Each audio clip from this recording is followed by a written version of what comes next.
And now we are joined by Tom Brewer, State Senator from the U.S. state of Nebraska. He's a retired colonel in the U.S. Army, served for 36 years, served 6 tours in Afghanistan, and was awarded 2 Purple Hearts. Now he's on a humanitarian mission in Kyiv, from where he's joining us now live. Hello, sir, and thank you very much for joining us on TVP World. Hello, and thanks for having me. Absolutely. Well, it's great to have someone with quite a resume as yourself. And I know you've you've gone on previous humanitarian missions there to Ukraine since the full-scale invasion of the country. So for our viewers, can you tell us exactly what this entails? Well, this trip is a little different than the others. In the beginning, it was really just trying to provide some basic needs for the Ukrainian army, and we have kind of transitioned now to being a conduit to share with senators and congressmen back in the United States the needs, and to kind of get an update on the battlefield situation, because it is it's not a thing that's really televised a lot back in the United States.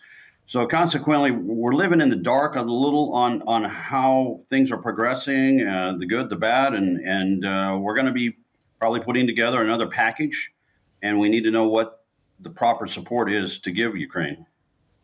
And we also know that you were involved in lobbying for that latest military aid package for the U.S. Can you tell us a little bit about your experience of that and why it was so difficult and why it took so long to secure that? That's a great question, and part of it is understanding politics in the United States, and that sometimes requires a lack of logic, because sometimes it just doesn't make sense why things shouldn't have moved faster. It was a battle over our southern border and funding there, and sadly, the Ukraine got tied up in it and become sort of a pawn that was used to try and force issues on other funding.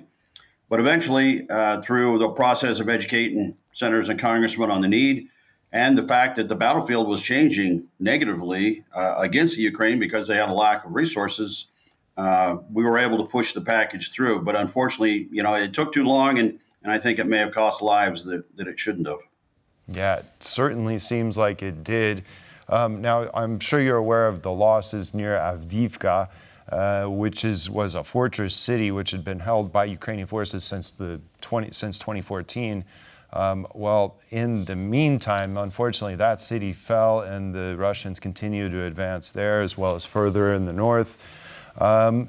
So I guess you're trying to gear what the Ukrainians need. This battle has significantly changed since last year, to say the least. I mean, drones are a big factor now. So what is it you think that you're going to suggest to lawmakers in the United States to up their game or give more of to support Ukraine? No, you're tracking correctly. I think that this war has transitioned from a war of artillery to a war that really is about drones. It's about long-range rockets. The additional funding that's provided and the earmarking of more HIMARS and ATACMS, I think, will be essential for the Ukraine to be able to affect long-range targets that indirectly affect whether or not they can stop the Russian advance. It's all kind of woven together, but any aid packages in the future, there has to be a very large amount of that dedicated to drone technology. And I think that NATO is going to have to be sure and take some very good notes on how to fight the drone war, because it's inevitably going to be a part of whatever future war happens, and I think we're ill prepared to fight it. Mm-hmm. I wanted to ask you about the mobilization legislation that was put into law recently, because I have read that one of the most urgent needs that Ukraine has is actually manpower, soldiers. What do you think of that legislation, and do you think that it will come into fruition? Will that manpower, come into the front lines? Do you think it's effective? Well, I think it's essential, and it has caused some controversy, but there's no way getting around the fact that numbers are going to determine whether or not they are able to win or lose the war. Russia has large numbers. They'll never be able to match those numbers. They have to be more efficient with the numbers they have.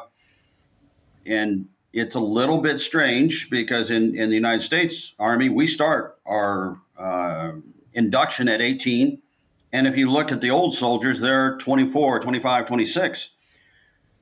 And in the Ukrainian Army, it's a reverse. The ones that are coming in are in that age range where we would consider it an old non-commissioned officer. So their military is much different. If you go into the front lines, it's not uncommon to see soldiers in their 40s and 50s, which would be unheard of. In the American Army, you'd be retired and long gone by then. But the fact that they have a spirit that will, I guess, cross that barrier of time because their desire to see their country free, you have to admire their passion there. But they have to bring in enough to have that reasonable chance of defeating Russia. But it's also got to be a matter of tactically figuring out how to put targets in a position to eliminate them without having to go a head-to-head war, because they can't go for one ratio. They're just not able to do that with the size of their country.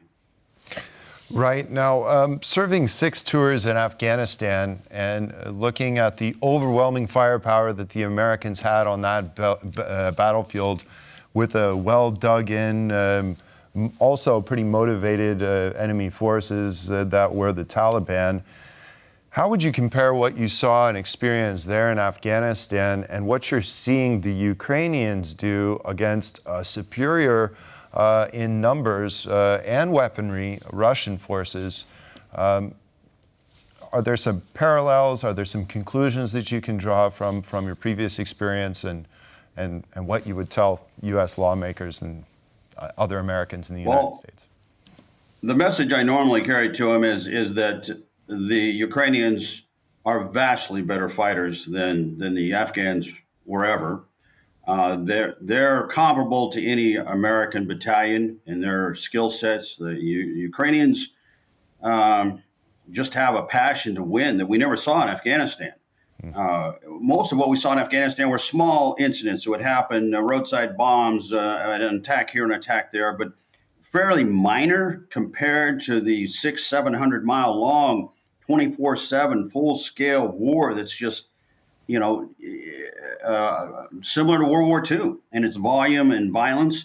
But what's refreshing coming here as an American is you can walk the streets about anywhere, and if a little old lady sees the stars and stripes on your sleeve, they come and hug you and thank you. That never happened in Iraq or Afghanistan, and I think that's a reason why Americans need to understand that this is a much different situation and a much better situation. If we're going to commit our resources, this is the place it should be. And just one final question I wanted to ask you, because I understand that everything that you do at the moment is done entirely voluntarily. What drives you to do what you do? Well, we have a situation where if someone doesn't become that spokesman, that champion for Ukraine, and no one understands what's going on here, I think it makes it so that there's not a proper understanding of the war, of the people, of the culture. And that's part of the burden I've taken on, because I think if we don't do that, there's a lack of history that Americans understand. And you don't look at that as something that you want to do for a profit. You want to see a country that has enjoyed freedom and wants to keep freedom able to do that. And you don't want to see them lose it because of a lack of education on the part of people who are making decisions about whether it's the right thing to do or not. Right. Well, certainly American taxpayers are getting the biggest bang for their buck supporting Ukraine to have, to determine their own future. Well, Tom Brewer, a state senator from the U.S. state of Nebraska and former military colonel, thank you very much for joining us today on TVP World. We appreciate it and keep up the good work.